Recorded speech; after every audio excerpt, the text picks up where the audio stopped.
It's one of the most critical questions that we need to explore is teacher passion.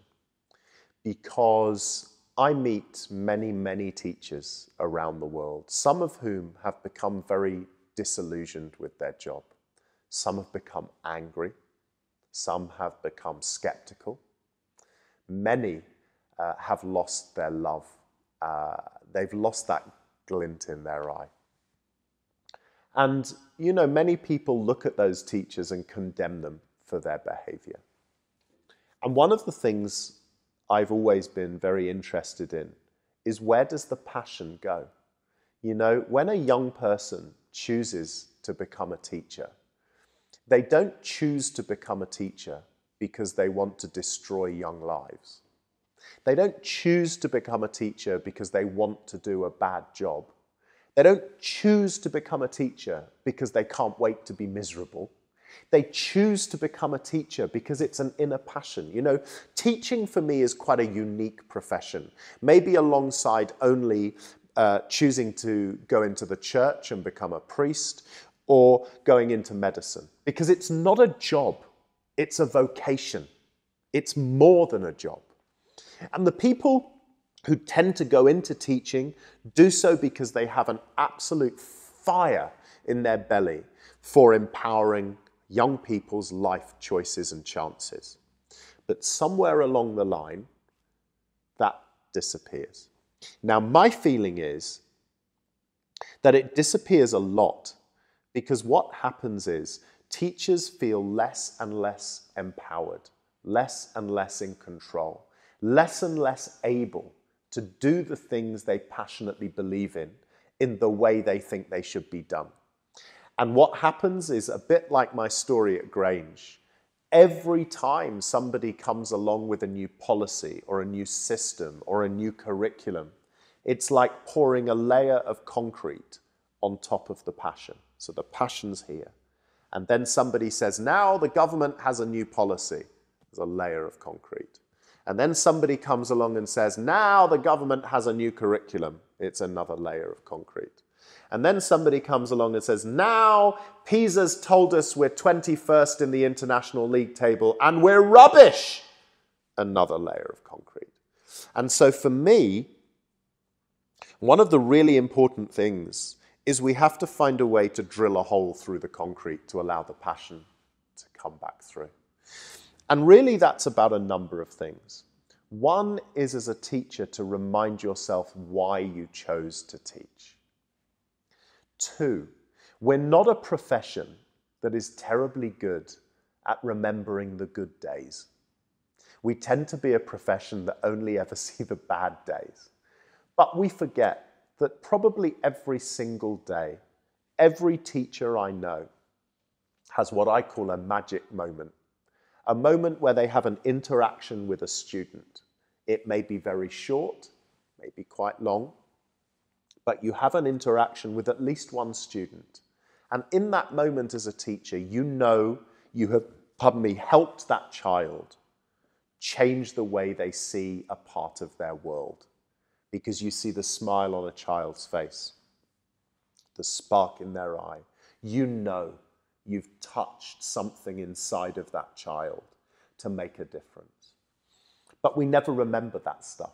We never talk about that stuff with each other.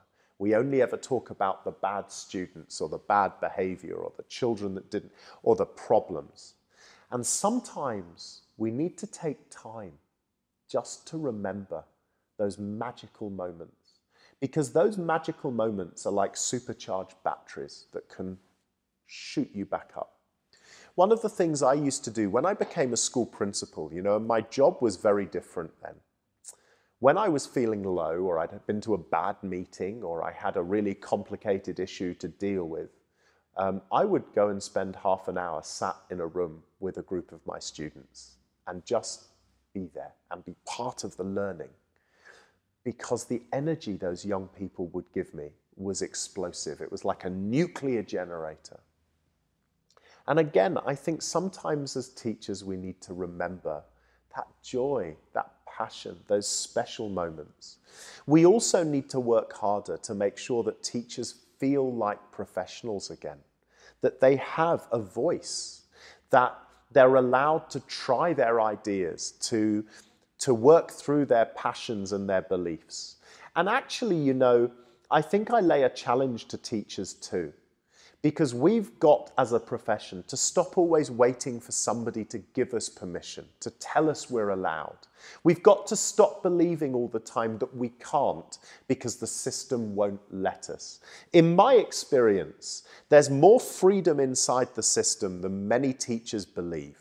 And one of the things we have to do is, if we want to be allowed to be professionals again, we have to seize the moment. We have to go out there and take action and do the things we believe in and not be scared of doing the wrong thing or not doing what we're told. We need to go out there because life is about ownership. Life is about passion. Life is about seizing your moment and living every second. You know, we have to remember, and I remember being taught this when I was a student learning to be a teacher.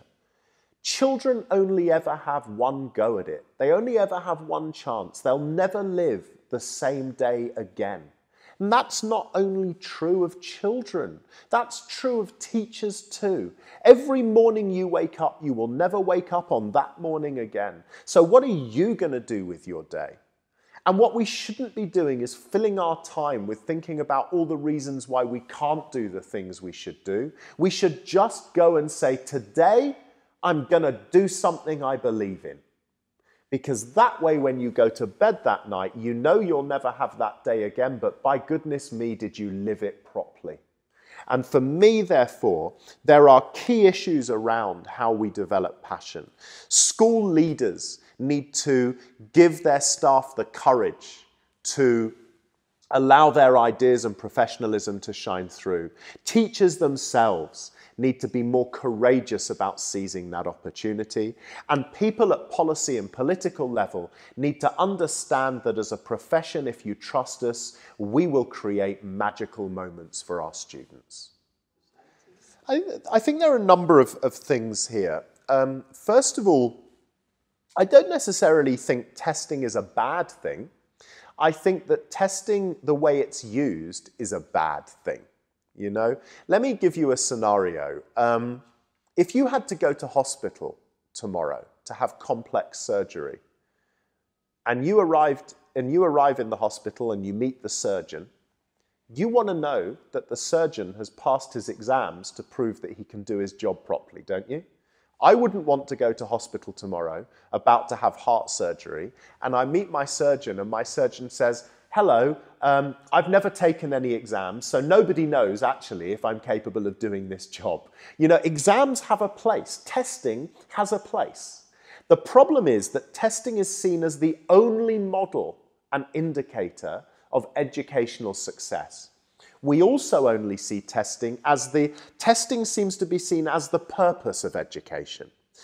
The OECD, in a report last year, into the link between education, employment, and skills, said very clearly that the countries whose education systems are focused on formal qualifications and testing are the countries where young people will find it increasingly difficult to get jobs, because those education systems are forced to prepare children almost exclusively to take tests, rather than education systems which are focused on developing the skills and behaviours that young people will need to find success, to get jobs, to lead successful lives.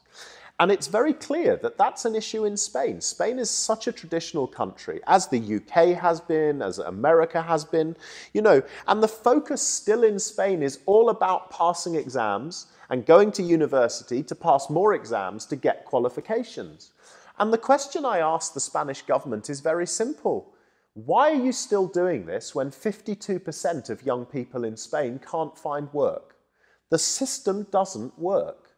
So what we need is not to scrap testing altogether. Testing is a very useful analytical tool to see in certain areas how children are progressing. I don't want to get rid of it. But what I do think we need is a system which values a whole bigger range of what it means to educate a young person. And as I've said before, education of a young person is about developing their entire humanity, everything, their skills, their knowledge, their behaviors, their attributes, and all of those things together will define whether a human being can be successful. Now, I understand why over the years, testing has become such a major indicator, because fundamentally it's easy. Testing is easy, right? You can sit children down, you can make them take a test, you can mark the test, you can rank their scores, easy.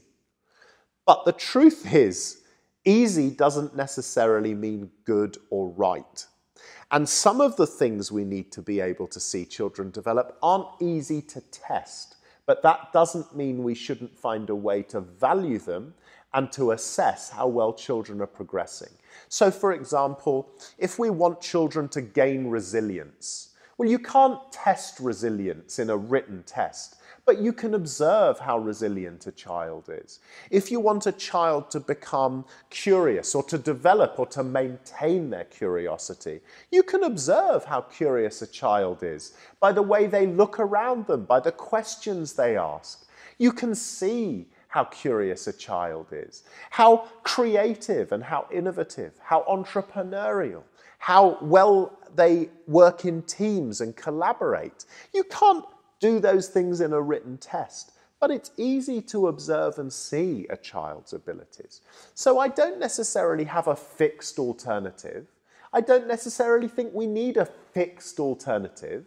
We need to take testing and do this with it. And then we need to say, well, what are the other things that are of value? And how can we observe whether students are developing those skills and behaviours? And the point is, there isn't necessarily one answer for that. There may be a whole range of techniques and ways we develop to make that happen. But what we mustn't do as we look to transform our education system is start with the tests and find a way to deliver them, or start with the assessments and find a way to deliver them. We should be starting from a position of vision. What do we want our children to be and behave like as human beings? Design a system and then find ways to hold it to account. And testing would still be part of that. For education?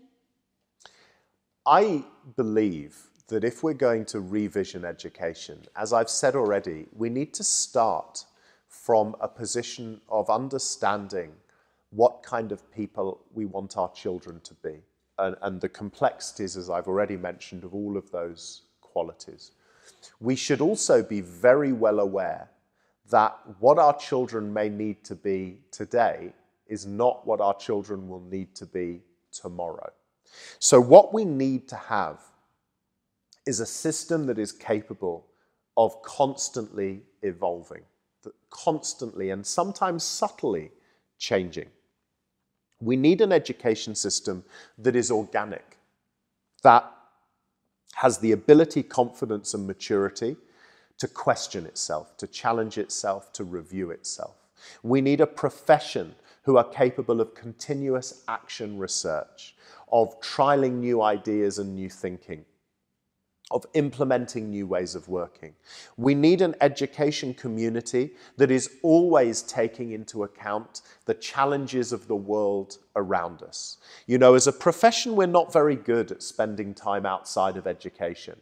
I advocate that every teacher should have to spend time in another organization, in a different workplace, in different elements of society, so that they understand the world that their children are going to be moving into. So we need to be a profession that keeps questioning. We also need to be more collaborative. Education cannot be devised and developed and maintained by educators. We need to go back to that wonderful old African proverb that it takes a village to raise a child. And we need all of us to be more committed to being involved in the active process of continuous education development. That's parents, business leaders, social enterprises, charities, everybody, the arts community, the science communities, everybody constantly needs to be involved in questioning and challenging and revisioning and developing the education process. So with that in mind, what we have to understand is that the current system will not allow that to happen. You know, where politicians control education policy, where they define what should be done and how it should be measured. And one of the biggest problems with that is that the rate at which they change their minds. You know, we have a government in a democratic society for 4 or 5 years, and then the government changes, and a new government come in, and they say, everything the last government we're not doing anymore. We've got new ideas. Now you're going to do this. So we live in a culture where as a profession we don't believe we have an active role at the moment. We live in a culture where people who don't work in education or politics don't think they have any voice in the future of education. You know, one of the things that I detect a lot is huge frustration amongst parents and the business community that actually what they want from education isn't being delivered, but they don't feel that their voice is being heard. So if education is to change organically and constantly to reflect the ever-changing challenges of the world, you can't have policies every 4 or 5 years. You can't have politicians defining those policies. You need to have a system which is allowed to grow independent of political interference. Now, that doesn't mean that politicians in a democracy shouldn't hold education to account. Of course, politicians should be able to hold education to account.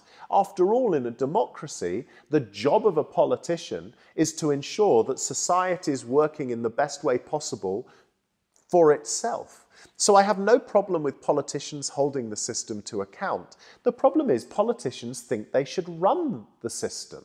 And that's where the lines have become blurred. You know, I often say to people, if you look at the medical profession, you would never hear a politician turn round to the medical profession and tell them how to carry out brain surgery. But you often hear politicians thinking they can tell teachers how to teach. So if we're to have continuity, if we're to have long-term vision that is constantly evolving and developing, politicians need to step back. They need to broker a new kind of relationship, which is far more inclusive of all members of society, with educators at the core, because those are the people who are the experts in translating concepts into learning opportunities, right?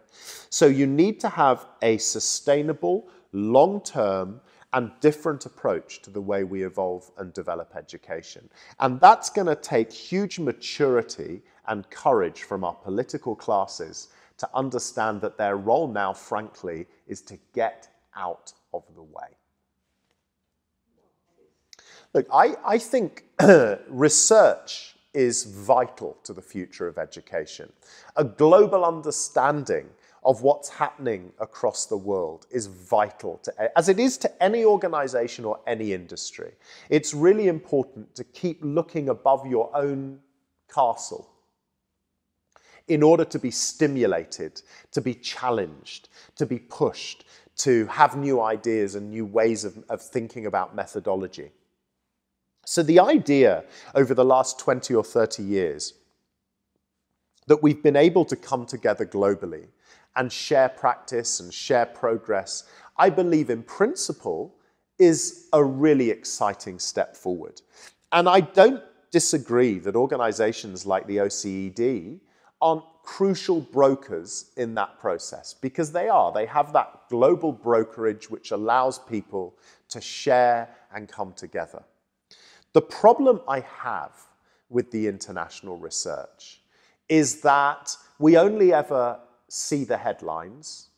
Politicians are only interested in the top line, the outcomes. They're not really interested in the research. The media don't care about the research. They just want to tell us how rubbish we are, because in some international academic test. We're coming 20th or 21st, which causes chaos and anger and self-loathing and an atmosphere of, oh, we're awful, so we must beat ourselves up because of it.